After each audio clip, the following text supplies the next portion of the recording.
Now, our WonderstruckHow channel is all about simple science projects, things that kids can make either at school or during summer holidays, stuff like that, if they fancy having a bit of a tinker.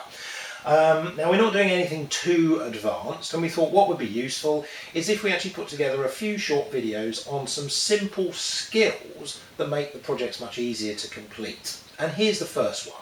We thought what we'd do today is take a look at wire and some simple techniques for joining wire that don't involve solder.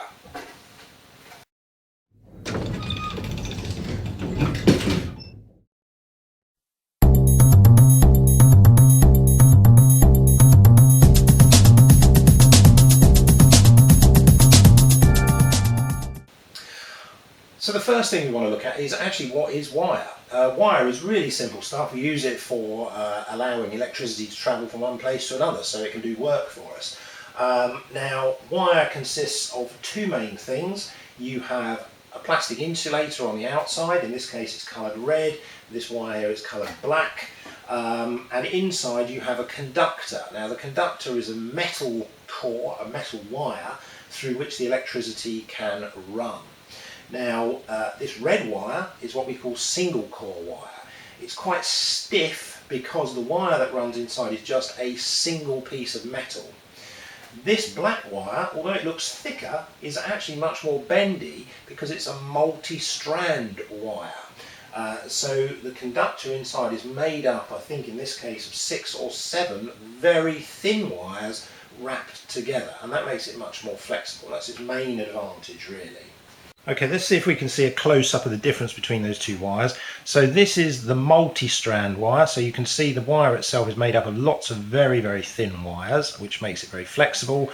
And this is the single-strand wire, so that single piece of wire is exactly that, a single piece of wire, and that makes it more stiff. It's cheaper though, it's much cheaper to manufacture than all these little bits wrapped together.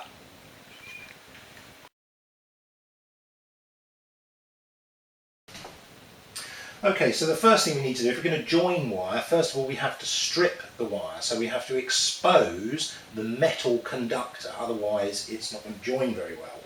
So to strip the wire, there are a number of different ways you can do it.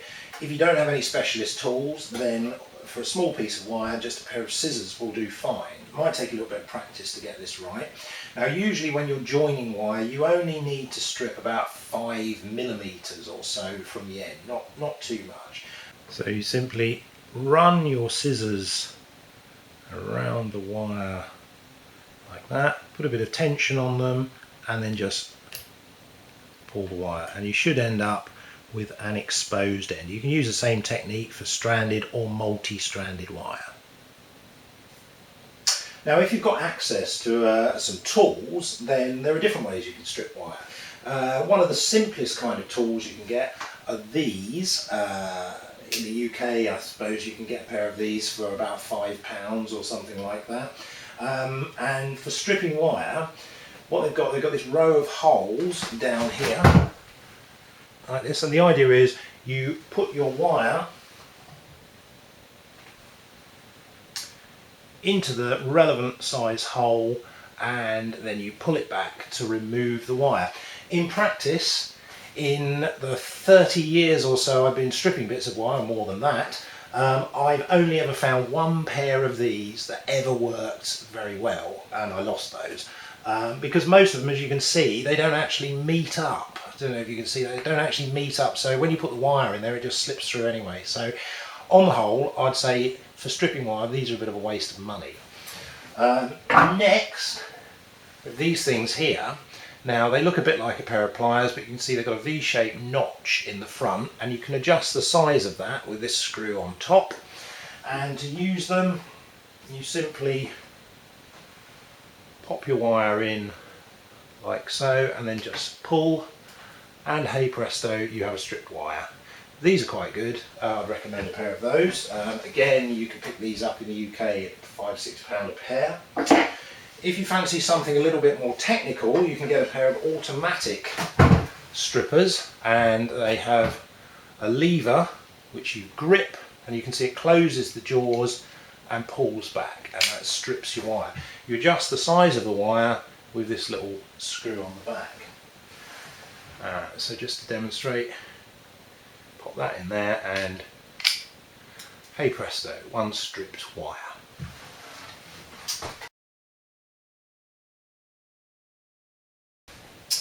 Okay, first technique for joining two pieces of wire without solder. Once you've stripped the wire, you don't actually need any tools at all for this. I've got two pieces of multi-strand wire here. It's easier to do this with multi-strand wire. If you try and do it with single-strand wire, you can end up with quite sore fingers, but it still will work. So what you need to do, once the wire is stripped, twist the wire the end like that, otherwise it will just fray apart and you'll end up with little pieces of wire stuck in your fingers, and that hurts.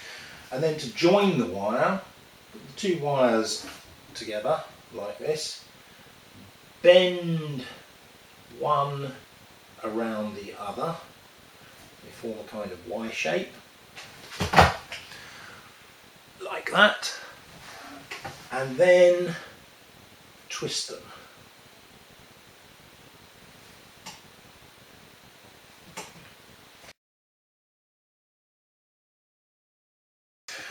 Right, our next way of joining two wires is very simple again. The only disadvantage is it involves adding a bit more weight to the wires. Now, what you're going to have here is a cable block, a terminal block, cable joiner, they're called lots of different things.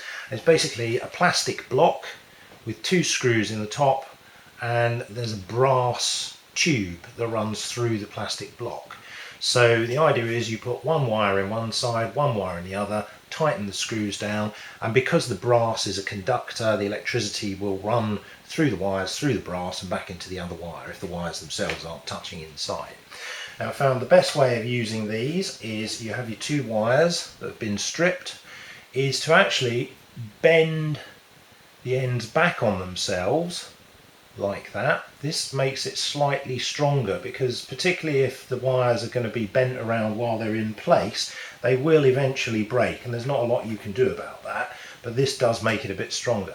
So loosen the screws with a screwdriver and then simply poke one wire into one side and tighten up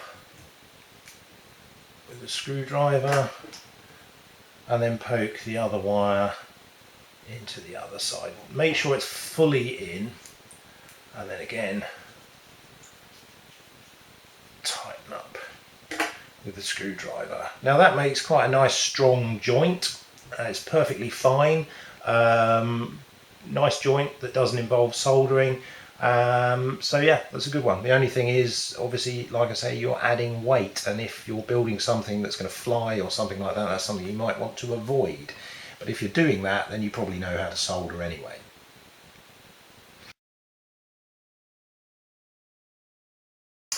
Now here's another way of joining wires. This is something we've just started using a little bit recently. These little cable joiner blocks made by a company called WACO. I assume that's how it's pronounced, W-A-C-O, and they're quite handy. You don't need any screwdrivers or anything like that. The only thing is they are quite heavy, so they're not really for use in anything that's going to try and get off the ground. And what you can see is there are two holes where your wires go for joining, and there are these orange levers. Now you pull the orange levers up so that they're vertical like so. You then take your wires that you want to join, you push one into one hole and one into the other, then you simply push the levers down and your wires are joined.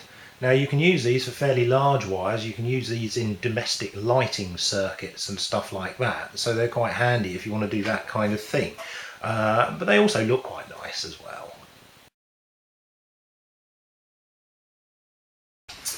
Right, so our last method is probably the most kind of technological tool heavy method we're going to use, because you will use a pair of these crimping tools, and you don't actually have to use them. You can use a decent sized pair of pliers and you can get the same kind of joint, but these make a better job of it. You're more certain it's going to last. And we use these to crimp or crush something called a ferrule. Now the ferrule is basically just a small aluminium tube. You can see this one's really small. They do come in lots of different sizes for different wire types, and it's got a hole obviously that goes through it. One end is flared out to help you put the wires in, and the other end is not. So what you do is get your two wires together like so. Now these wires are actually probably a little bit big for the size of ferrule that I've got here, but they probably cram in. You push them into the ferrule together like that, so they're trapped in there together. You then push the ferrule into the right size part of the crimping tool like that, so they're in there, and then you just simply crush it together. Now the good thing about the crimping tool is it won't actually let go, because it's on a ratchet, until you reach the right tension. So if you try and let go before it's fully crushed, it won't actually open. So you have to squash it right together, and then when it's done, open it like that, pull out your ferrule, and as you can see, that's pretty comprehensively squashed onto those wires. Now those wires will not come out of there without a decent amount of force on them. Now this makes a really good, secure and very light joint, so it can be used in things that are going to fly. And in fact this is the kind of joint we use in our little helium blimp, which is another video on the site that you might want to have a look at. So there we go, using a ferrule. If you want to insulate this to stop it coming into contact with any other bits of metal in whatever it is you're building, again, bend it over like that, and then you can either wrap it in tape or slide a piece of heat shrink tube over it and heat it up so it shrinks onto it, and that also strengthens the joint as well. So there you go, that's our last technique for now. Well, hope that was useful. We will add a few more videos like that to the channel, so please do subscribe, WonderstruckHow, or you can even look at or subscribe to our other channel, WonderstruckWow, where we do far more kind of extreme explosions and stuff like that. So do take a look at that. And as with any kind of making project, once you finish, you need to celebrate really with a cup of tea and a chocolate biscuit. So see you again soon. Thanks.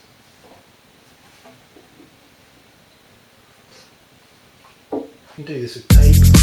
Carefully just press one end of the wire down on the top of the back of your cloud. You don't pour it out or anything like that.